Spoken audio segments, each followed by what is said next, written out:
Okay. It's recording. It's recording. Let's see. Okay. Hello, everyone. Welcome to our English panelist sessions about building the successful PMOs. And from our last session, we talked about the importance of implementing functions in the PMO business. But how do we make sure about making PMO successful? And what's the success like for PMO? So we are very honored to invite three high caliber speakers from different parts of the world. And before we start, everyone tell me, where are you from? Is there anyone also from Egypt as Akram? Please put in the chat, raise your hands. Everyone's Hi some. everyone, I'm from Egypt. Who is from Egypt? Oh, we have people from Kenya. Oh, we have people from Paris, Tunisia, also from different parts of the world. So give you guys a hint. Akram, who is from Egypt, has 35 years of experience in project management, specializing in PMO projects for ENI Group, Saudi National Housing, and the Saudi National Water companies. And is there anyone also from Tunisia as Asma Karouli? Asma, Yeah. Hi everyone, I'm Asma Karoui, so I'm from Tunisia. Asma is Thank you, Thea. Transformation Program Manager. No problem. And she has over 14 years of experience leading transformation projects. Is there anyone also from Tunisia? Tunisian.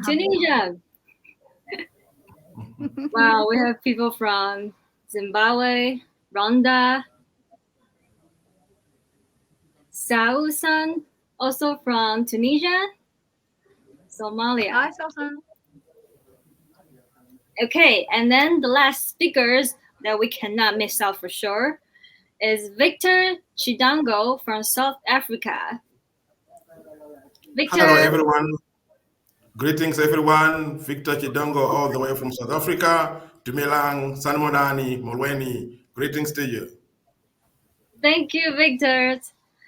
Victor is the head of PMO in Momentum Metropolitan Holdings, who has 24 years experience in financial and consulting, manufacturing, and quasi-government sectors.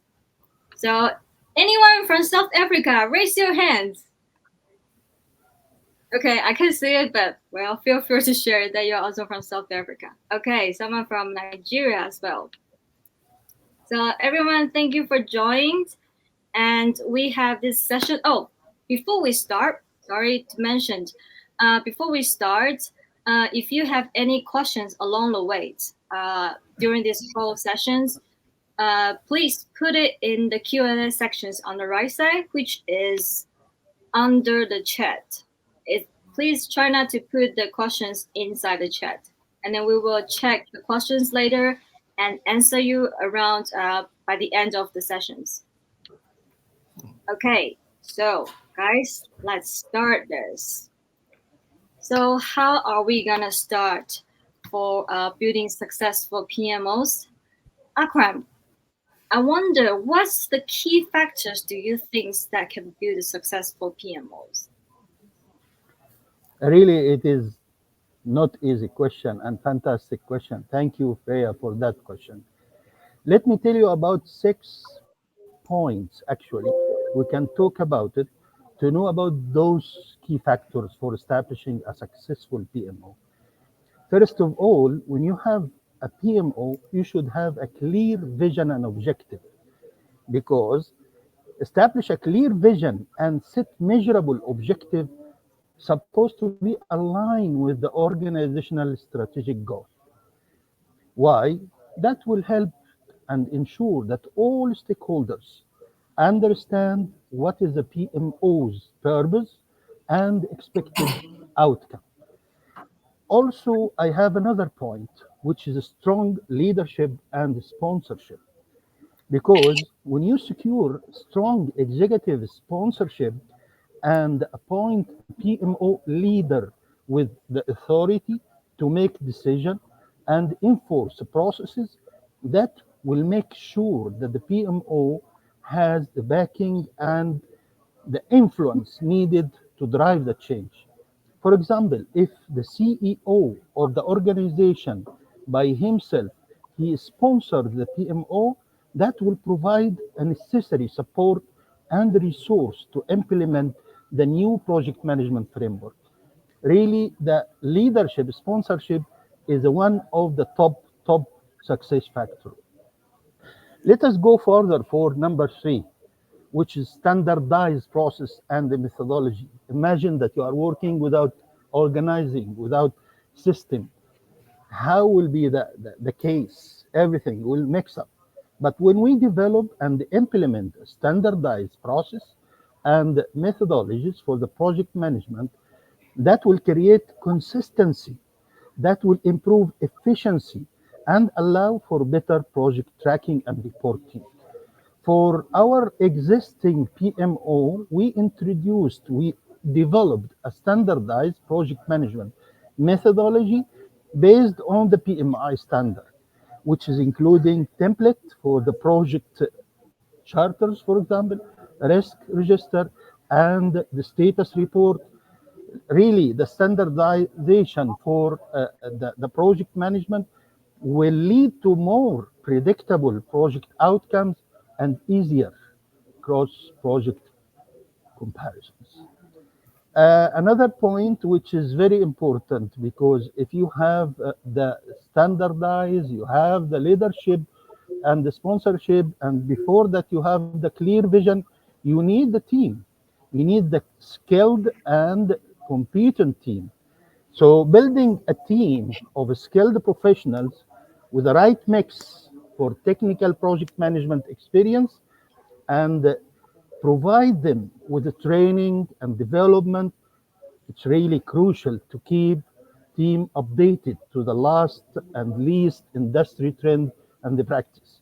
In our existing or current PMO, we have what we call it a knowledge transfer. And that knowledge transfer provide all the training, all the lessons learned for the team to keep them on the spot. I will not talk much about communication and the stakeholder management. Why? Because everyone knows that when you have established a clear communication channel and regular reporting mechanism, that will keep the stakeholder informed and engaged. Everyone knows also that effective stakeholder management helps in aligning project goals with the stakeholder expectation and addressing issues promptly. For example, in our PMO, we are implementing a communication plan that included weekly progress meeting, monthly executive report, and project dashboard using the Power BI, which is accessible to all the stakeholders, and that will be transparent. And this transparency will help each and everyone for understanding the project. The last point I have, which is, this is the fruit of the PMO, performance monitoring and continuous improvement. Continuous improvement is a key for sustainability. So when you implement a strong performance monitoring system to track project progress and to identify areas for improvement, this is one of the key important success factor. We have to use the key performance indicators, the KPI, and regular review to drive continuous improvement. In our existing PMO I'm working now, and I'm speaking to you from the site, from the office, we have built up a performance dashboard with the KPIs such as schedule variance, we can say, cost variance, all the earned value metrics we are using to regularly perform and review the improvement. That was 6 points for success factor. Thank you. Thank you. Wow, that's got a lot of successful factors to be a PMO then. So, Victor, would you say what's the other factors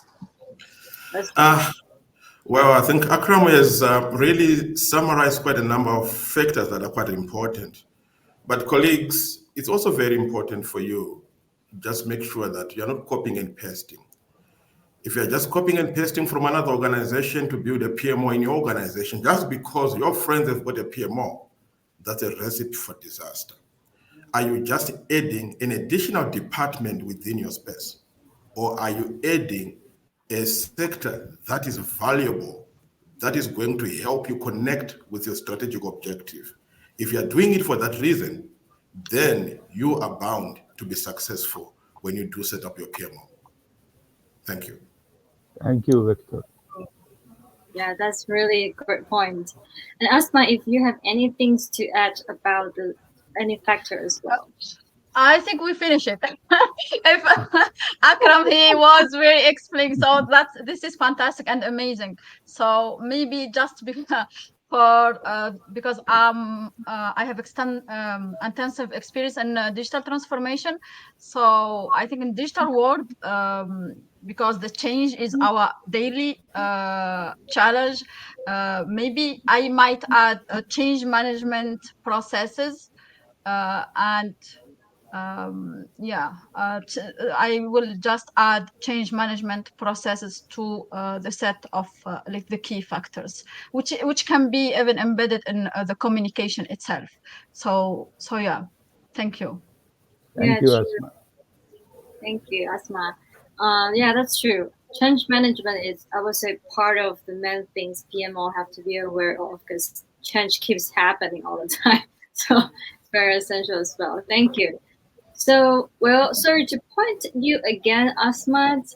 I wonder that what's the most important soft skills that you think is to be a successful PMO? One or more? Well, you can say if you want. Yeah, I think related to the key factors of the success. So to be able, for example, to have a clear vision and goal. So we need communication skills for that, to be aligned to our business goals. So we need a strategic thinking to be able to align from a business side and from the technical and the project side, and understand how the operations and the set of project will reach the desired outcomes. So those are two: strategic thinking and communication. The communication, I think there are several attributes around the communication, like the empathy. We have to be empathic to manage well the stakeholders' expectation. So Akram was insisting on the stakeholder management. So to be able to understand their expectation and also their impact on our journey. So we need to be listening actively and to the team as well. So the empathy for the team and for the stakeholders. And I think a successful PMO, they are expert in persuasion and influence. So because historically, PMO, they don't really necessarily have a separate department. So they have low power. Maybe today the trend is, and we are, and through communities, they are empowered. But I think though, to be successful as PMO, you have to be persuasive, you have to be influent, and have the presentation communication skills. All this attribute is around the communication. The third point is the leadership, as Akram said. So to be influent, you need to lead. You need to lead by example, while serving different kind of leadership, but you have to be a leader to motivate and to inspire. So this is the third point. I think the fourth point, maybe because also I'm coming from digital world, is the flexibility and adaptability. I think this is, and because of this era, it's really changing. So I feel is a soft skills. Not everyone is flexible. So how can a successful PMO should be flexible to be able to navigate into this complexity and this changing world? So maybe I think like those are the four major: strategic thinking, communication, leadership, and flexibility and adaptability. Yeah, thank you. I Excellent. can't agree more. Because we work with the people, so communication, strategic thinking, all this applies because we have to work with so many different stakeholders and people as well. Okay. Well, Akram, what other soft skills that you would think you would be successful at? Yeah. I believe that the problem solving, because PMOs encounter various of challenges and obstacles throughout the project lifecycle. So a strong problem solver or a strong problem solving skills will enable the PMO professionals to identify issues. So we can add this problem solving and also the emotional intelligence to understand yourself, to understand the others. That's important in navigating interpersonal dynamic with the project team. Those are two other skills I would like to add for what Asma said. Good points. Thank you, Akram. And Victor, I'm curious, in your experience, what role does leadership play in the success of a PMO, and how can leaders effectively champion PMO initiatives? What's your thought?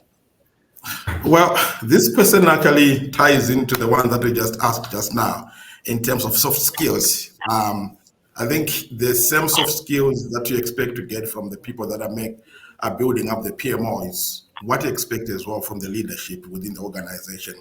But for the leadership within an organization, you expect them to be your cheerleaders. You want them to be there supporting you, endorsing the work that you're doing.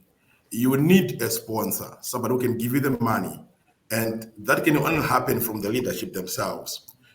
You, from a PMO perspective, you might be the owner of the PMO. You might benefit ultimately, but the money does not come from you. You don't have the money, you don't have the funding, you don't have the dollars to be able to support you.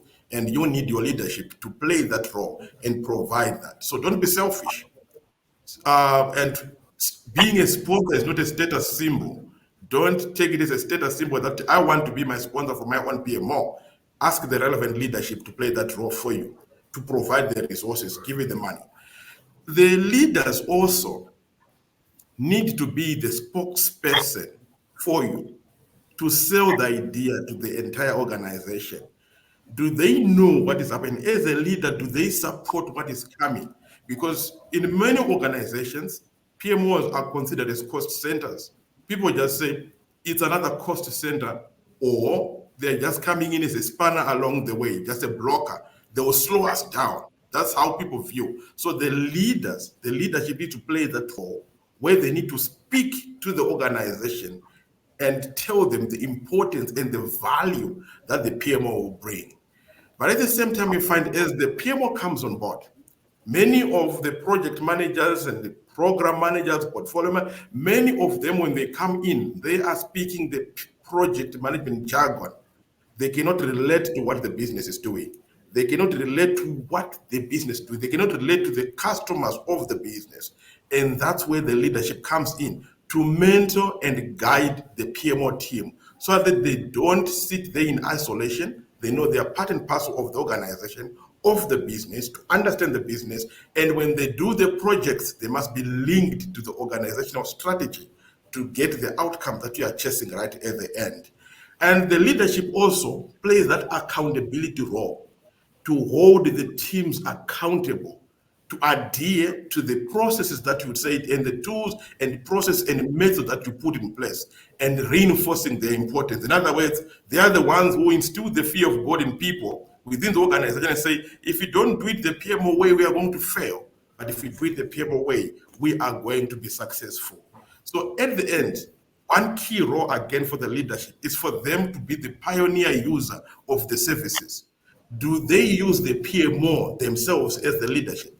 Because if they don't use this PMO themselves for the initiative that they do have, the rest of the organization will lose confidence in the PMO. So can they trust the process? Can they trust you? So those, in a nutshell, from my experience, is what the leadership ought to be doing and playing a part in all the PMOs within organizations. Thank you. Wow, that's very detailed, insightful information. Thank you, Victor. And Asma, if you have anything to add for this. I like the energy. I like the energy, Victor. Thank you. So I think for me, leadership. We need the leadership empowerment. So we need the leadership empowerment while creating a safe work space for the team members to grow and to improve themselves, and like to foster a culture of continuous improvement and collaboration. So, and they develop their competencies to be to reach the excellence. So I think when we have the sponsorship of the leadership and their empowerment, it will enable automatically a lot of positive attitude from inside the team or between the stakeholders. So yeah, for me it's crucial, the empowerment of the leadership. Makes sense. And Akram, so how can PMOs ensure effective project governance? Oh, this is a very nice question, really. I didn't expect it because the effective governance, as everyone knows, is something not easy. When you establish a clear governance and develop, comprehensive framework outline for role responsibility, decision-making process, authority level, that framework, should be aligned with the organization policies and also the governance for the organization, the industry. For example, if we have a PMO in major bridge construction project, I'm talking about the construction, of course, because my background is construction. And that construction project established governance framework that included detailed project charter, clear role, RACI chart, definition for project managers and the stakeholder authority that will ensure everyone to know their responsibility and who will escalate issue to whom. So back to the question, how can PMOs ensure effective project governance? Right. Okay. So let me tell you about some points. I need to implement strong risk management practices. And as I have a previous experience here in Saudi Arabia as a risk manager for a large program before, I can tell you that the effective governance will involve proactive risk management. Why? Because it will identify potential early risk in early matter and also will assess their impact and develop the mitigation strategy and regularly review and update the risk management. In our current project in the PMO for the network, for the water network, we already implemented a very strong risk management processes on the unifier. We have the process in project management manual, and we have the automation for that on the Primavera unifier. Really, we conducted a very regular risk assessment workshops. Everyone watching me now and working with me knows about the workshop which we already counted, and that workshop,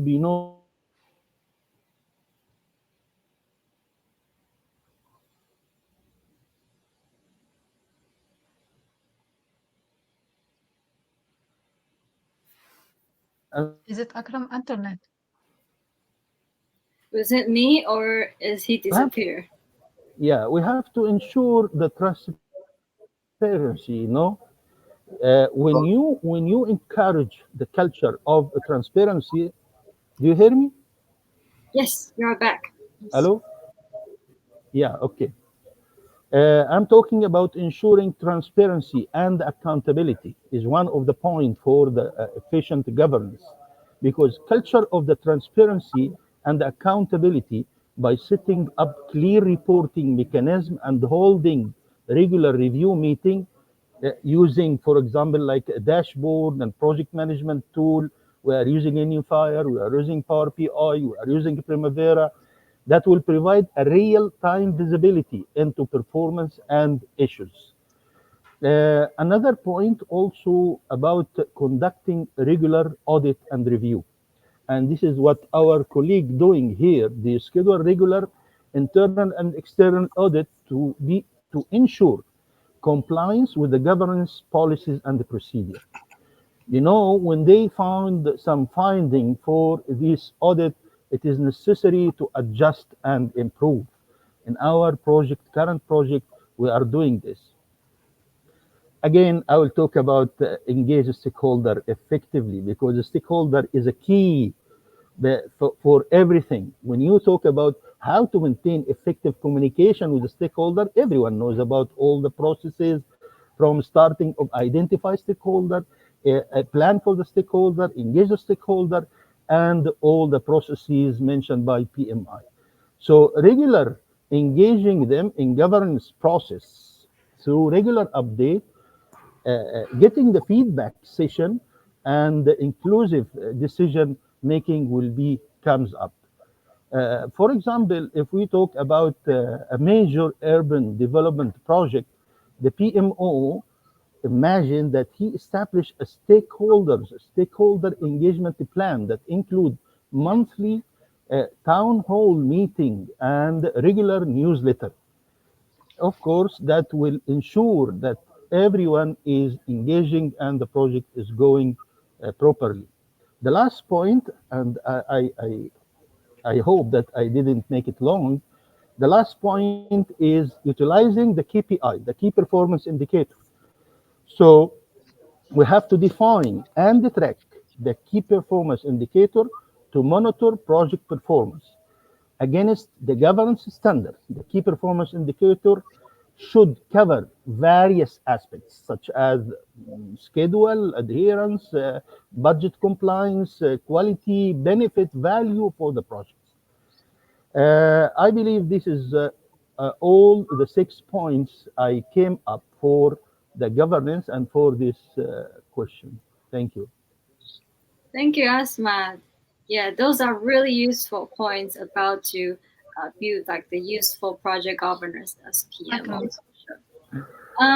So, Victor, Good. can you share your examples of challenges that you face in building or managing a PMO, and how do you overcome them? Well, as Akram was speaking in terms of governance, and I wanted to just add on what he just said before I go to my question. I'm just being selfish here, but I think it evoked some kind of like nostalgic feelings in me, reminding me of the young me traveling into Africa and implementing some of the PMOs. I think one thing that is important for flexibility, fit for purpose governance. I think the PMO should not be viewed as a policeman, should not be viewed as blocking the way in terms of movement. The power should be in the hands of the project manager. So it's important for that to be effective. Now, coming in, which now comes into the question that Freya, you have just asked me about the challenges that we have faced in managing the PMO. I think it relates again to the same nostalgic feelings I'm having in terms of traveling. And I've been setting up PMOs within our space within Africa countries. But you find that the issue that was highlighted right at the beginning in terms of resistance to change, and I think in one of the sessions with Lavi talking about it as well, resistance to change is quite common. It's quite common. But solving it is about how you engage with the stakeholders. How do you talk to them? Do you talk to them or do you talk with them? I think it's important to define that so that you don't pull them into the dark without talking to them. But if you talk to them and then you hold their hand and pull them into the dark, they understand the journey into the dark. And that's exactly what happens with PMOs, because we go in full throttle, especially head office mentality, and you go and establish a PMO, and then all of a sudden you find there's resistance to change. Many times as well, practically, you would find that issues to do with resource constraints, it's very, very, I mean, it's you would find that it's prevalent because PMO is a new phenomenon to many people. If you talk about finance and people know and resonate with those departments. But when you talk about PMO, people think, why should I really provide a resource to PMO? Because they cannot connect the PMO to their strategic intentions. So that becomes a challenge. And so those are some of the challenges that one would face. And then you would find many times we go in and we try to establish a PMO. And one of the challenges, again, is lack of clear processes. What exactly are you trying to achieve? What do you want to do? What is your target? Where are you going to? Because many people, if you ask them that question, they don't even answer. All they can do is refer you to another manual or another template. And that does not work in real life. You might have all the theory aligned, but in real life, it won't work. And then you find while you're also trying to establish PMO, some of the challenges that we've said is systems, because people will throw in systems hoping and trusting that systems will solve the problem. Systems will not solve your lack of disciplined execution within your space. So if you just throw in that, because many people suggest, I heard about that, and then they throw them in, and then that becomes a challenge that you face in building and managing a PMO. I'll stop there. Thank you. That's a really great point. Totally agree about this. So even if we PMOs try to like what Akram mentions, like we build this PMO governance or standard process and everything, but without the disciplines, and then people really actually execute all this, then the teamwork still doesn't really work, even if how hard the PMOs build all this together. Okay, so we will get to the questions later on, guys, at the end later. We still have a couple more. So Asma, what recommendation would you share with your younger self about PMO and to succeed better?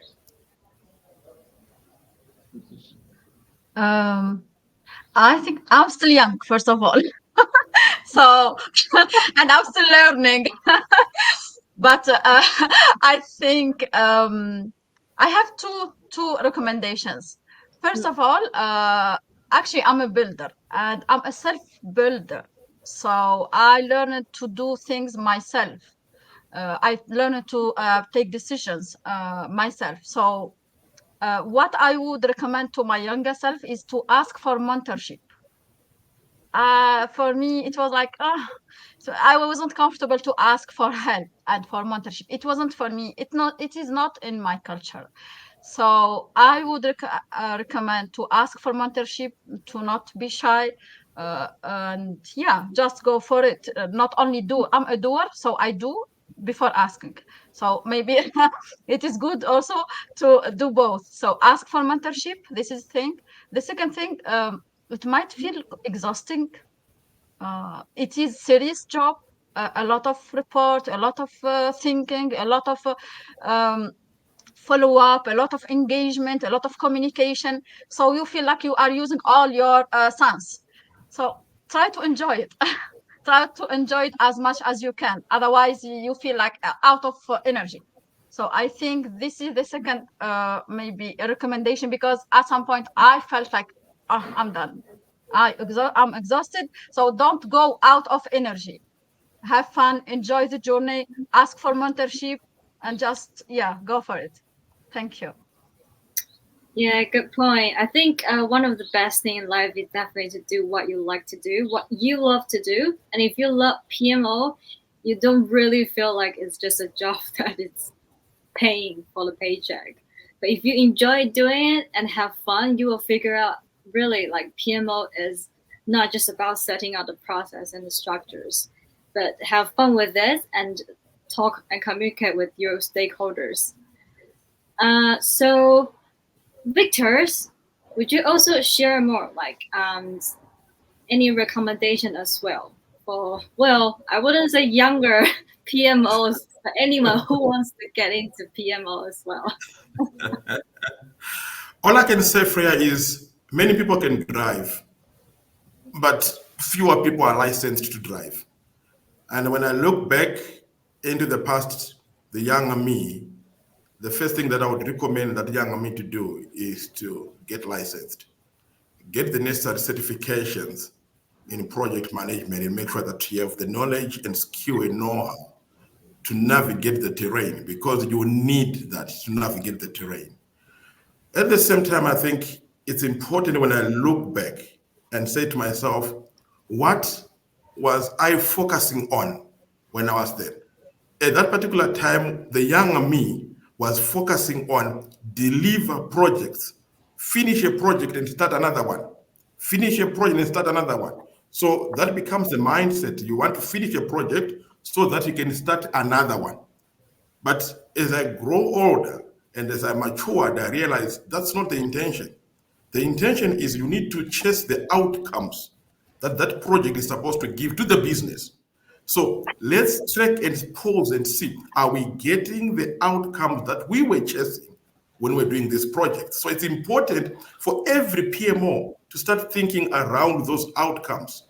If you really want a seat at that seat table or executive table, you need to start thinking around the outcomes that you are chasing as you are doing and managing the PMO and running the project. So another idea that I would give to myself, the younger me, is to network more, attend these sessions like this Africa PMO conference. You get to meet other people going through what you are going through, and they've got solutions already, and they can actually help, and you can tap on that experience and apply it in your life. So I think because of time, I'll stop there in terms of what I can advise the younger me to be successful in this particular time. Thank you. Thank you. And Akram, would you add anything to share with the younger PMOs? Actually, I would like to focus on building the relationship, because success in a PMO role often, hangs on your ability to build and maintain a strong relationship with the stakeholder, of course, with the team member and the other department. So I'm telling everyone to invest time in networking, actively listen to others, and seek to understand before to understood, as Stephen Covey said. So building trust and a good relationship that is a challenge and driving collaboration and driving you for a good relation and to be in a good successful PMO. Thank you. Okay, I hope these are very, very insightful for especially the people that are, well, haven't been in the PMO field, and then, or you want to also be a PMO in the future. Okay, so we only have a few minutes left, so let's have any questions from the audience. So we have some questions. Okay, so the first one is from Ibrahim. So he asks, can the information flow horizontally and vertically within programs and projects? Is major role of PMO in governance? Well, any speaker, take this. Well, I'm not sure if I fully understand and appreciate the question itself, but I'll try and read it and process it in the same manner. Can the information flow horizontally and vertically within programs and projects? And then is major role of PMO, is it a major role in PMO? I'm just trying to figure out what the question is all about, but I'll try and attempt from my understanding of the question itself. Yeah. Definitely information flows in whatever direction for the success of the PMO, for the success of the programs and all. You need information to be flowing either way, vertically, sideways. What do I mean by that? It means your communication is well articulated for your projects and for the PMO itself. You don't want people within your organization to be saying, we don't know what is happening. We don't know what is happening on our projects or on our programs, because the PMO is not feeding in any information. So it can go across, it can go vertically in terms of the information. But if we are trying to link it up to governance, that's what I'm just trying to figure out. How are they linking the question to governance as well? Akram, do you seem to be getting that sense? Yeah, this is what I was going to tell. That's according to governance, because governance is telling you what are the role, responsibility, how is escalation, what are the lines, and also according to the type of the organization. Everyone has a PMP certificate, knows about the type of organization. If you are working in projectized organization, usually it is vertical, because everyone has single point of the report. But if you are in the matrix organization, it can be vertically and horizontally. And for the silos organization, I mean the functional organization, it is clearly vertical only. So all these aspects can be also, but it is related to the governance, based on the governance. Okay. Thank you, Victor. Thank you. Hopefully we all answered all the questions for you, Ibrahim. Okay, the second one from Sharif. So Sharif wants to ask Akram, what's your opinion in the level of program in Africa and Arabian country in sector of PMO applying in projects? We cannot generalize, because there are some countries and some companies, they have a good level up to level 3 if we put it in the scale from 1 to 5 according to P3 M3, which is a tool we are usually check the maturity for the PMO according to Exelos.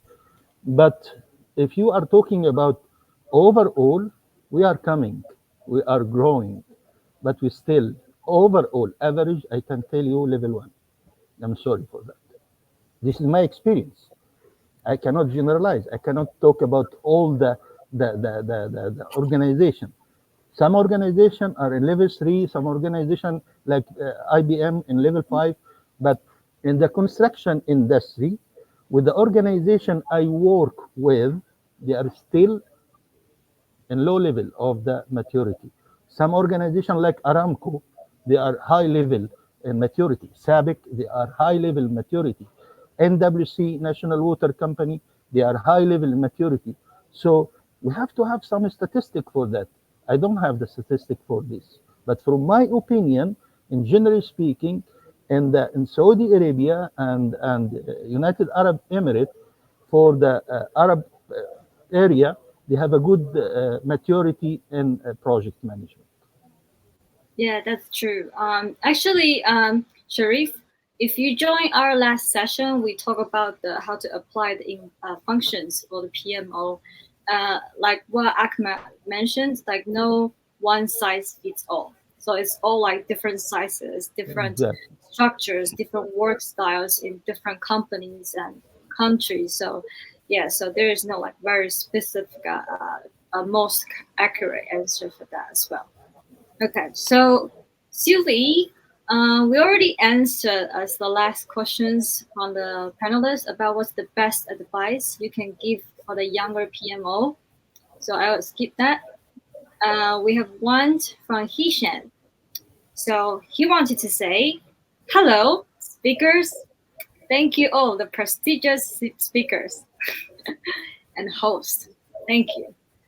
I have a question. What's the role of automation in its operating or running the PMO in governmental digital transformation projects, and how to make sure that automation has been implemented? Let me talk this question. This is for Victor, or this is for anyone? For any. Yes, yeah, okay. Look, the PMO always has 3 pillars: people, process and procedure, and the tool. So the tool, when we talk about the tool, this is the most important pillar for the PMO. Because imagine that you have a good people trained and they have a good maturity in project management, and you have a very nice process and procedure and forms, but you are doing all this work manually, that will take a long time, wasting your effort, and PMO at that time will be useless. So this is why the tool is very important. When you automate the process and procedure, when you digitalize the forms, and when you have a digital transformation for all the organization, for all the PMO, you will be super, because it will be more accurate, and it will save time consuming, and we can say a lot of things. So how we can figure out the tools? It is up to every organization. For example, in the construction companies, I work with a very large construction company here in Saudi Arabia. We prefer to use Primavera Unifier to automate the process and procedure, and we prefer to use the Primavera 6 to control the schedule and scope and cost. We prefer to use Primavera risk analysis to come up with a quantitative analysis for the risk, and of course the Power BI to come up with the report. So this is the role of the tool, and how we can select it. Of course, there are some steps for selection and checkpoint for that. As you said before, everyone said that no one size fit everyone. It is different from organization to organization, from industry to industry, and so on. Thank you. Thank you. That's very detailed. Yeah, automation definitely helps. You can apply technology, etc., and then will be more efficient for your organizations. Okay, we have more questions coming, but we will try to answer one or two more. Sorry, guys, because we are already kind of over the time. So from Dr. Ahmed, say one of the success factors for PMO is the support from top management. What will be the situation if there's little support from the top management? That's a very good question, and quite real. And many PMOs are going through that. And for you to be able to get that support from top management, you have to prove that the PMO is worth its salt. Why does it exist?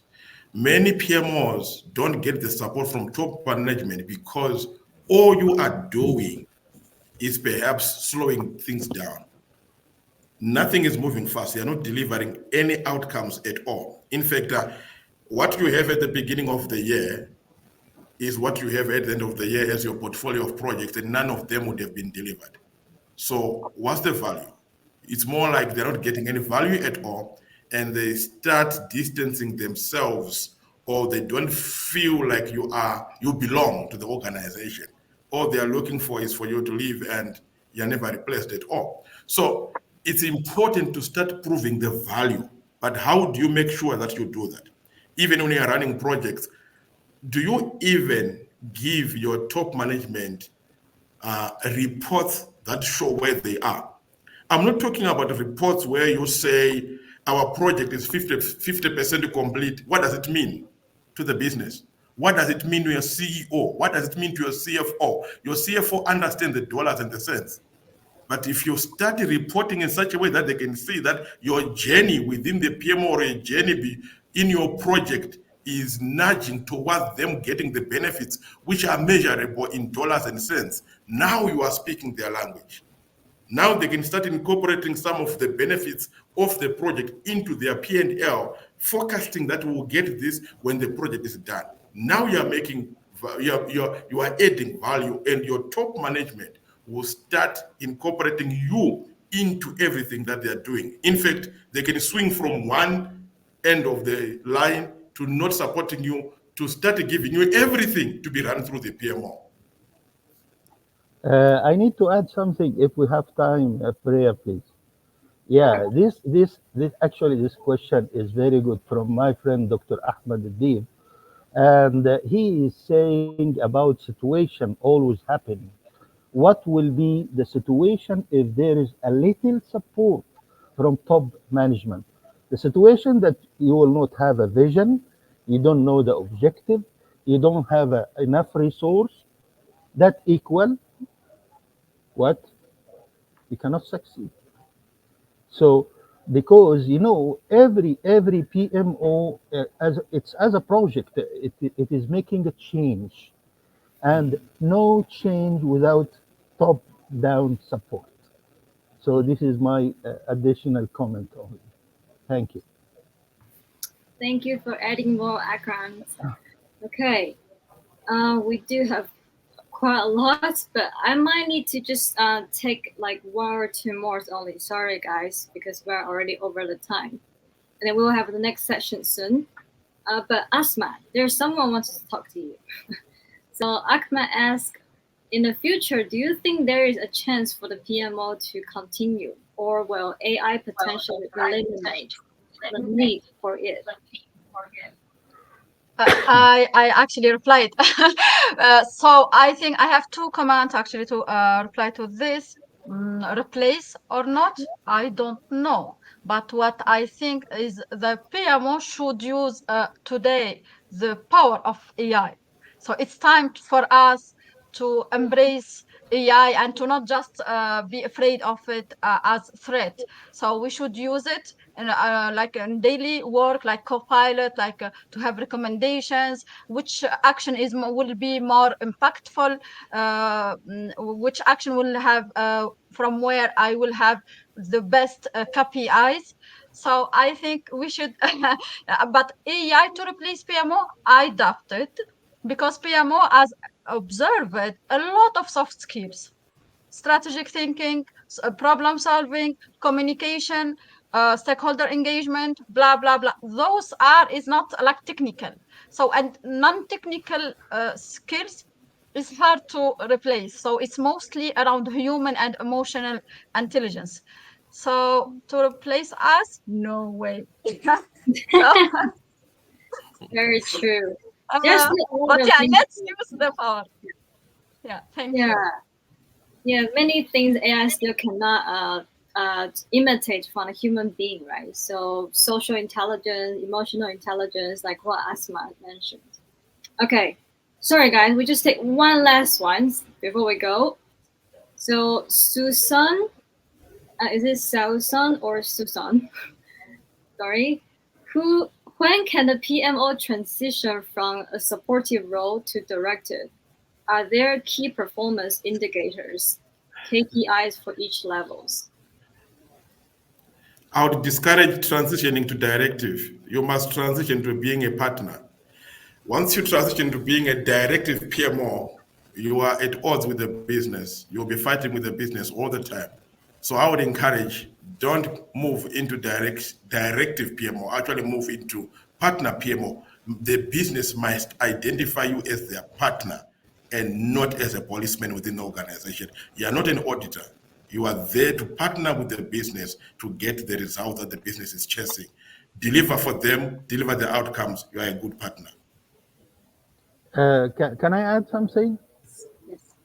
Yeah, actually, this is of course PMI definitions about the types of the PMO. But in the real life, yes, we have a directive, supportive, and all this business. And always the first question we ask when we establish the PMO, after we make the assessment and come up with the report, we ask the sponsor about his vision, what he is expecting from the PMO, because maybe the business owner doesn't want a directive, so there is no KPI. It is coming from the vision. And one more thing, you cannot be a directive PMO without a very high skilled team. You have to have a high maturity in PMO in your organization to be a directive. So this is one of the KPI. But the main objective is the vision of the business owner. What is his expectation from the PMO? Maybe he wants supportive, consulted, directive, whatever his authority. Because in my opinion, this is not a type of PMO. This is the authority for the PMO. This is how the PMO responsible and how is contributed for with the activities. Thank you. Thank you. Very insightful. Okay, because we've been 10 minutes more time over. Sorry, guys. Well, I know that there are still more questions, so can't answer all of them. But we are very, very appreciated, Akram, Victor, and Asma, to all this invaluable information and knowledge to share with us. And I hope you guys all enjoy so much of this session. Okay, so thank you so much. And we will see you in the next sessions from Cleopatra. She's talking about PMO transformed for the profit centers. So it's just in a few minutes. So you can just go ahead to the toilet for a bit and then come back for the next sessions. And again, thank you so much, Asma, Thank you. Victor. Bye. Thank you. Thank you, Freya. Thank you, Victor. Thank you. Thank you, Asma. And thanks for all attendees. Bye-bye. Thank you. Bye.